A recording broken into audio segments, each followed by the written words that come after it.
Good morning and welcome to 8th class of Chemical Kinetics.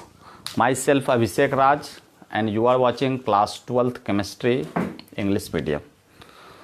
So today we are going to discuss temperature dependence of rate of reaction and effect of catalyst on rate of reaction.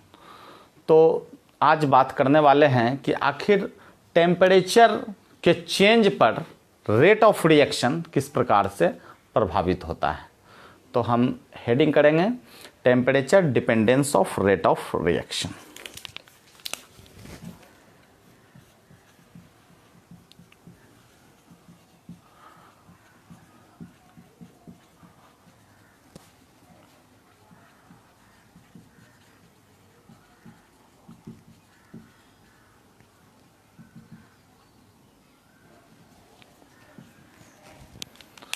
तो बहुत ही important topic है। पहले भी हमने rate of reaction की चर्चा जिस समय हम कर रहे थे, factors affecting rate of reaction में हमने टेम्परेचर और कैटलिस्ट दोनों की चर्चा की थी। लेकिन जो ग्राफ के माध्यम से हम लोग को समझना है, इसे हम आज करेंगे और ये इस चैप्टर का लास्ट क्लास होगा आज। तो हम जानते हैं कि increasing the temperature of A reaction, fractions of reaction molecule which are going to collide having increasing their energy greater than activation energy। सीधे तौर पे आप समझिए कि एक्टिवेशन एनर्जी से अधिक एनर्जी जब कोई रिएक्टिंग मॉलिक्यूल के पास जो कि कोलाइड करने के लिए जा रहा है उस पे आ जाता है, तो जो फ्रैक्शंस ऑफ कोलिजन है वो इफेक्टिव कोलिजन माना जाता है और जो प्रोडक्ट है वह बनता है। तो ये कैसे संभव है? तो जब हम टेम्परेचर को बढ़ाते हैं तो जो रिएक्शन मिक्सचर है, जो उसमें रिएक्टिंग मॉलिक्यूल्स है, उसमें फ्रैक्शन ऑफ कोलिजन जो है वह इंक्रीज करता है और वह जो कोलाइड करता है इफेक्टिव कोलिजन होता है और वो एनर्जी एक्टिवेशन एनर्जी से अधिक है। हम लिखेंगे इस प्रकार से, black pen, on increasing temperature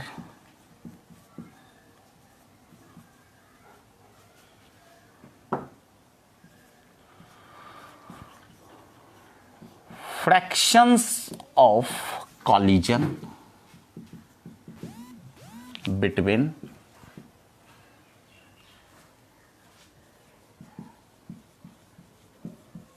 reacting molecule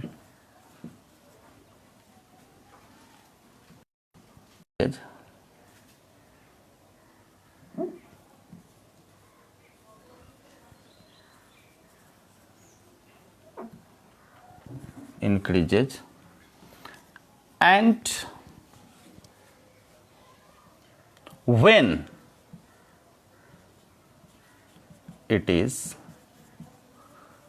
greater than activation energy,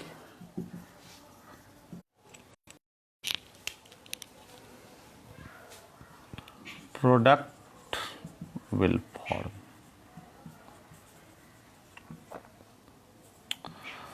तो हम कह सकते हैं कि जो मेरा रिएक्टिंग मॉलिक्यूल्स है, reacting molecules must have minimum threshold energy for effective collision.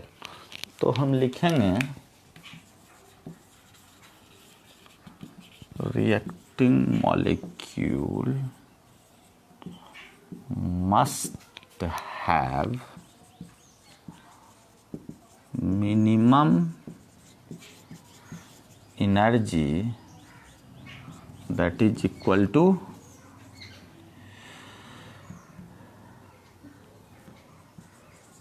threshold energy for effective collision।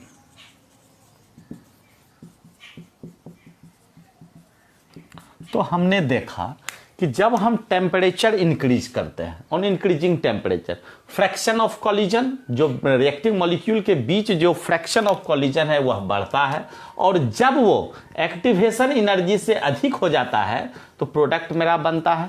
तो रिएक्टिंग मॉलिक्यूल के पास जो मिनिमम एनर्जी होना चाहिए वो थ्रेशोल्ड एनर्जी के बराबर होना चाहिए, जिससे कि इफेक्टिव कॉलिजन हो सके। अब हम देखने जा रहे हैं एक्टिवेशन एनर्जी का आखिर क्या कॉन्सेप्ट है। तो इसे हम मिटा दे रहे हैं और लिखेंगे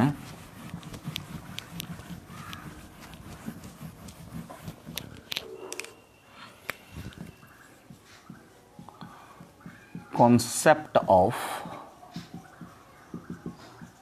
एक्टिवेशन एनर्जी।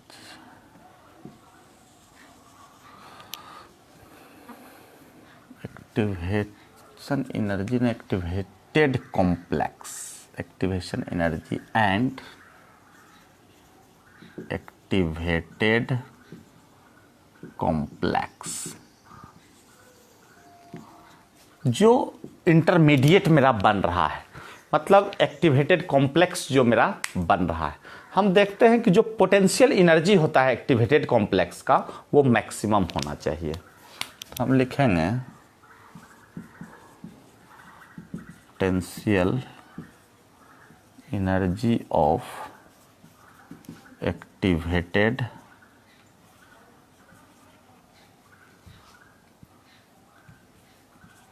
कॉम्प्लेक्स, जो पोटेंशियल एनर्जी है एक्टिवेटेड कॉम्प्लेक्स का वो मैक्सिमम होना चाहिए, मैक्सिमम। अब हम जो बात करने जा रहे हैं और ग्राफिकल मेथड से हम और भी अच्छे तरीके से समझेंगे कि जो प्रोग्रेस ऑफ रिएक्शन है और जो पोटेंशियल एनर्जी है, तो किस प्रकार से हम जो है दोनों, दैट इज एंडोथर्मिक रिएक्शन और एक्सोथर्मिक रिएक्शन, दोनों के केस में हम देखेंगे। तो सबसे पहली बात कि जो एक्टिवेटेड कॉम्प्लेक्स मेरा बनेगा, तो हम पहले से भी जानते हैं कि एक्टिवेटेड कॉम्प्लेक्स मेरा जो इंटरमीडिएट है और जिसे हम ट्रांजिशन एग्जिस्टेंस कहते हैं या ट्रांजिएंट एग्जिस्टेंस कहते हैं, वो ब्रेक करता है और कुछ एनर्जी उससे रिलीज होता है और जिसके फलस्वरूप प्रोडक्ट मेरा बनता है। तो हम लिखेंगे कि activated complex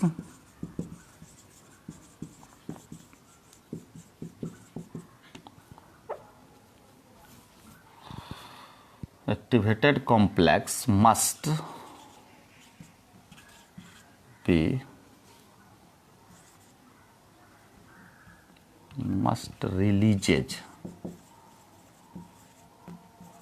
some energy to form product. As we know,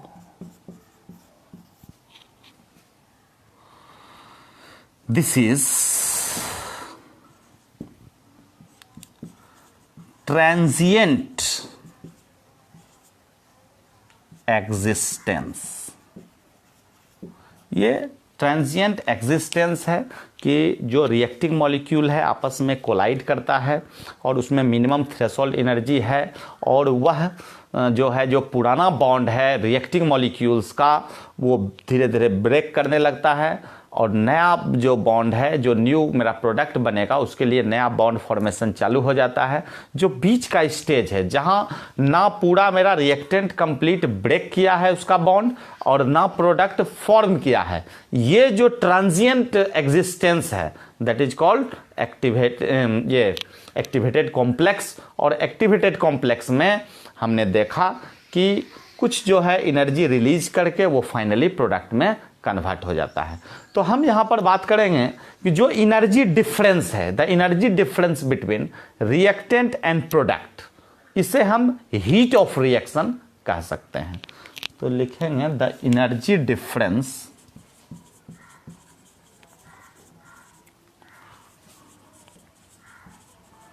differences between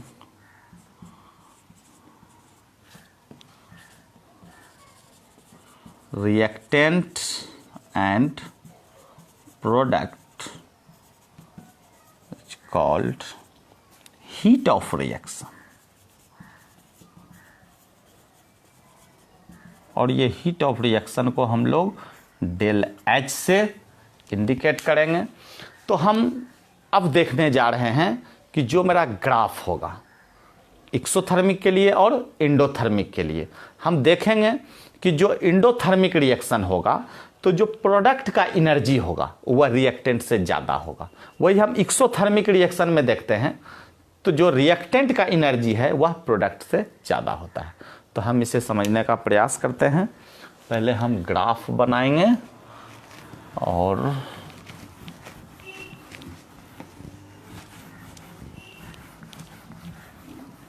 दोनों ग्राफ को हम एक में ही बनाने का प्रयास करते हैं। बीच में एक लाइन खींच दें और इधर हम एंडोथर्मिक रिएक्शन लिखें और इधर हम एक्सोथर्मिक रिएक्शन लिखें। हम इस दोनों रिएक्शन में बात करेंगे कि जो पोटेंशियल एनर्जी है मेरा,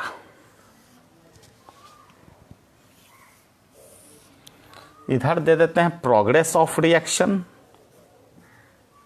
प्रोग्रेस ऑफ रिएक्शन,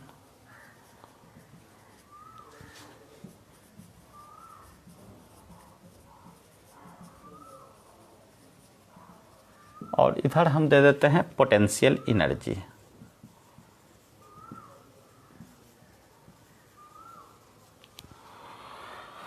पीई लिख देते हैं, क्लियर हो गया।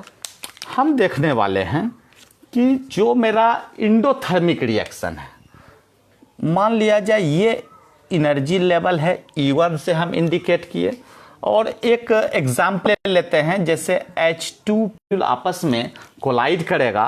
अब जो इस तरह से हम ग्राफ को खींचेंगे और प्रोडक्ट यहां मेरा बन गया, प्रोडक्ट मेरा बन गया 2HI। तो क्लियर है। अब हम देखेंगे दो नया बात कि ये जो फॉर्मूला, ये जो पीक है, ये इंडिकेट कर रहा है एक्टिवेटेड कॉम्प्लेक्स को। तो हम यहाँ पर जो मेरा प्रोडक्ट बना, इस एनर्जी को हम यहाँ रिप्रेजेंट करेंगे, ये मेरा E3 आ जाएगा, और ये जो पीक है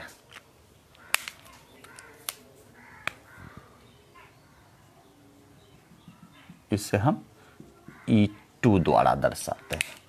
अब हम यहाँ बात करने वाले हैं कि यहां से यहां तक का जो एनर्जी है दैट इज एक्टिवेशन एनर्जी, और ये मेरा रिएक्टिंग मॉलिक्यूल है, इसके पास जो एनर्जी था वह इंटरनल काइनेटिक एनर्जी इसका था। अब जो एनर्जी डिफरेंस हमने देखा, क्योंकि अभी तुरंत हम हीट ऑफ रिएक्शन की बात किए, तो हम हीट ऑफ रिएक्शन को यहाँ देखने जा रहे हैं। तो ये रिएक्टेंट मॉलिक्यूल का एनर्जी लेवल है और ये प्रोडक्ट का है। तो हम यहाँ से पा रहे हैं कि ये जो है डेल एच हीट। तो इस ग्राफ के माध्यम से हम एक स्टेटमेंट निश्चित रूप से लिख सकते हैं कि in endothermic reaction the energy of product is greater in endothermic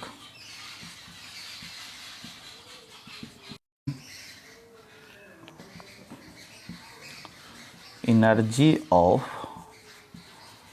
product is greater.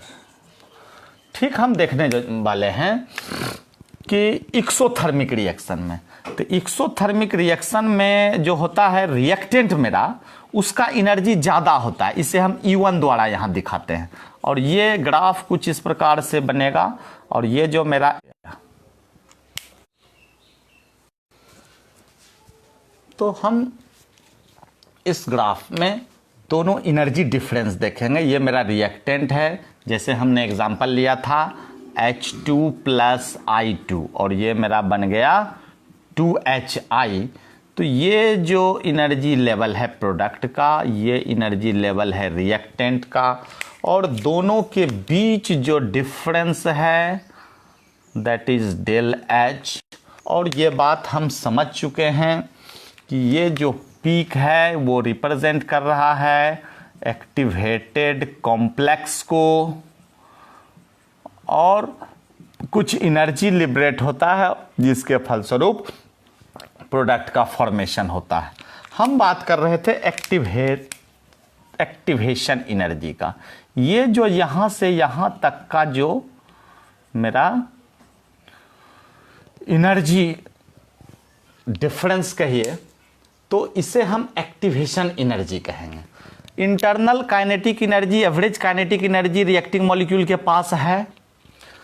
यहाँ से हम कंप्लीट जब मेजर करेंगे तो ये जो मेरा होगा that is called threshold energy, जो कि एक रिएक्टिंग मॉलिक्यूल के बीच पास होना चाहिए जिससे कि एक्टिवेटेड कॉम्प्लेक्स बनेगा, प्रोडक्ट बनेगा। लेकिन ये जो एनर्जी है वो एक्टिवेशन एनर्जी को रिप्रेजेंट कर रहा है। एक सबसे बड़ी बात कि जो भी इंडोथर्मिक रिएक्शन होगा उसमें हम देखेंगे कि जो डेल H का वैल्यू होगा, तो डेल H का वैल्यू चूंकि मेरा E3 है और इधर E1 है, तो हम लिखेंगे E3 - E1, और ये जो है मेरा पॉजिटिव वैल्यू निकल करके आएगा। ठीक इसके विपरीत हम एक्सोथर्मिक रिएक्शन में देखेंगे जो डेल H होगा that is equal to E3 - E1, और ये मेरा निगेटिव होगा। देख लिए एकदम क्लियर है, E3 E1। यहाँ जो प्रोडक्ट है उसका एनर्जी ज़्यादा है, इसमें रिएक्टेंट है इसका एनर्जी ज़्यादा है, प्रोडक्ट का कम है। दोनों के बीच हमने ये स्टेटमेंट लिखा था कि for endothermic reaction energy of product is greater than reactant, और हमने ये रिलेशन प्राप्त किया।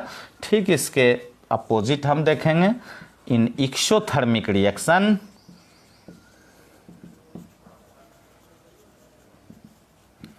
the energy of reactant is greater than product। तो आई होप कि ये क्लियर हो गया होगा एक्सोथर्मिक और इंडोथर्मिक रिएक्शन के माध्यम से कि जो ग्राफ है मेरा पोटेंशियल एनर्जी और प्रोग्रेस ऑफ रिएक्शन का, और जो कॉन्सेप्ट मेरा एक्टिवेटेड कॉम्प्लेक्स और एक्टिवेशन एनर्जी का था वो क्लियर हो गया। अब एक नया बात हम करने जा रहे हैं कैटलिस्ट। तो कैटलिस्ट किस प्रकार से रिएक्शन के रेट को प्रभावित करता है। अच्छा, टेम्परेचर से रिलेटेड हम एक रिलेशन दे सकते हैं, जैसे टेम्परेचर कोफिशिएंट, कि जो T डिग्री है जिस पर रेट ऑफ रिएक्शन है, और रेट कांस्टेंट में हम 10 डिग्री C बढ़ा दिए, तो उससे और rate constant at T degree दोनों का जो रेशियो होगा that is called temperature coefficient. तो हम इससे भी चर्चा कर ही देते हैं, मिटा दें इसे।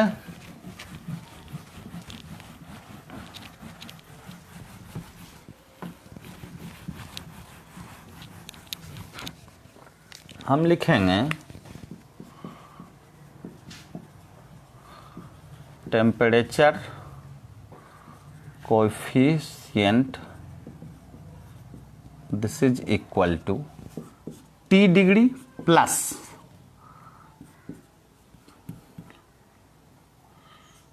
टेन डिग्री C, या rate constant at 10 degree C लिखिए, rate constant at 10 degree C divided by rate constant at T degree. तो ये टेम्परेचर कोफिशिएंट का रिलेशन है। एक छोटा सा इसमें भी हम ग्राफ देख लेते हैं कि जो फ्रैक्शन ऑफ मॉलिक्यूल है और जो एनर्जी है, अगर हम टेम्परेचर बढ़ाते हैं तो जो फ्रैक्शन ऑफ कॉलिजन है मॉलिक्यूल्स का वो किस तरह से बढ़ता है हम देखेंगे। इधर लिखें फ्रैक्शन ऑफ मॉलिक्यूल, इधर देख लें एनर्जी। अगर T1 है, इस प्रकार से है, मान लीजिए T1 इनर टेम्परेचर पे जो मेरा रिएक्शन होगा, और हमने इसको बढ़ा दिया, तो बढ़ा दिया तो ये हो गया मेरा T2। तो T1 से टेम्परेचर बढ़ के मेरा आया T2, तो हम लिखेंगे T2 is greater than T1। तो जो फ्रैक्शन ऑफ मॉलिक्यूल है विथ रेस्पेक्ट टू एनर्जी, ये जो पोर्शन है वो इंडिकेट कर रहा है। तो क्लियर है मेरा temperature dependence on rate of reaction. अब हम कैटेलिस्ट की बात करें, मिटा देते हैं।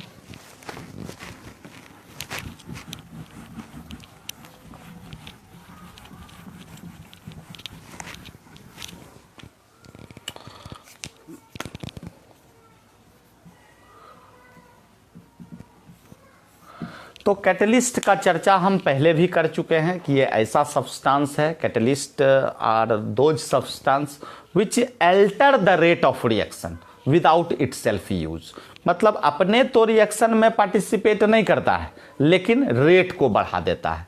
तो हम समझने का प्रयास करेंगे कि आखिर कैटलिस्ट किस प्रकार से रेट को बढ़ाता है।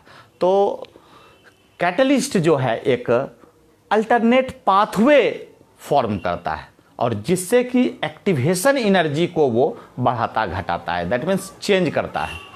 तो जब देखेंगे कि एक्टिवेशन एनर्जी बढ़ गया तब क्या हुआ रेट रिएक्शन का, और जब घट गया तब रिएक्शन का रेट क्या है। पहले हम कैटलिस्ट को डिफाइन करते हैं। तो catalysts are the substance which alter the rate of reaction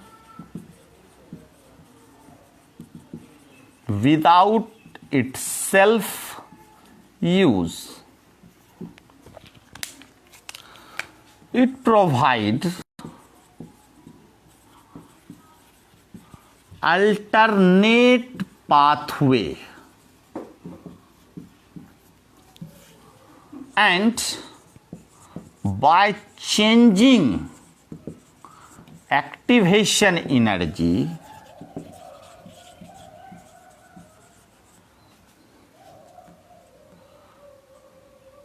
produces change in rate of reaction।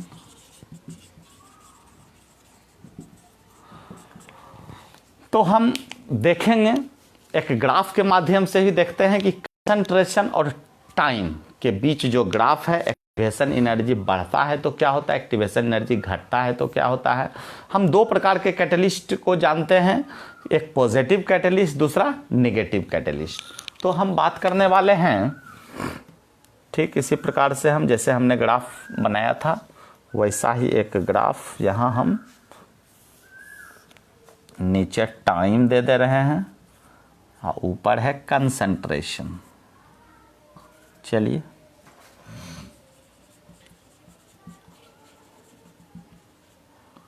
और ये मेरा टाइम। तो जो रिएक्टिंग मॉलिक्यूल है ठीक है प्रोडक्ट बनेगा, लेकिन हमने यहां पर यूज किया पॉजिटिव कैटलिस्ट। हमने यहां पर पॉजिटिव कैटलिस्ट यूज किया, यहां लिख देते हैं in presence of positive catalyst. तो अब जो मेरा एक्टिवेशन एनर्जी है वो है चलिए EA, लेकिन जैसे ही हम पॉजिटिव कैटलिस्ट यहाँ यूज करते हैं, ये एक अल्टरनेट पाथवे के तहत इसके एक्टिवेशन एनर्जी को ये घटा देता है, और घटा करके जो मेरा एक्टिवेशन एनर्जी यहाँ से यहाँ तक था, अब एक्टिवेशन एनर्जी यहाँ हो गया। तो जो एलिवेशन है वह कम हो गया, और इस तरह से ये रेट को इंक्रीज कर दे रहा है। वही हम देख रहे हैं कि जो मेरा निगेटिव कैटलिस्ट है इसके प्रेजेंस में क्या होने जा रहा है। तो जो नेचुरल रेट है रिएक्शन का वो ये है, क्लियर। लेकिन हम यहां क्या किए कि लिखेंगे in presence of negative catalyst. तो निगेटिव कैटलिस्ट के प्रेजेंस में अभी जो मेरा एक्टिवेशन एनर्जी नेचुरल रेट में था, यहां से यहां तक था, और हमने जो निगेटिव कैटलिस्ट यूज किया, अब इसके कारण ये जो है और एलिवेटेड हो गया, और अब जो एक्टिवेशन एनर्जी मेरा हो गया वो यहाँ से पूरा यहाँ तक। तो इस तरह से हमने देखा कि टाइम और कंसंट्रेशन के ग्राफ के माध्यम से कि अगर पॉजिटिव कैटलिस्ट है तो एक्टिवेशन एनर्जी को वो घटा देता है और रेट ऑफ रिएक्शन को बढ़ा देता है। वही निगेटिव कैटलिस्ट है तो एक्टिवेशन एनर्जी को बढ़ा देता है और रेट को घटा देता है। तो यहीं तक ये इस चैप्टर का कॉन्सेप्ट है। Thank you for watching this video. आप नेक्स्ट जो क्लास होगा मेरा नेक्स्ट डे वो सरफेस केमिस्ट्री होगा। अब तक हमने 4 चैप्टर को कंप्लीट कर चुके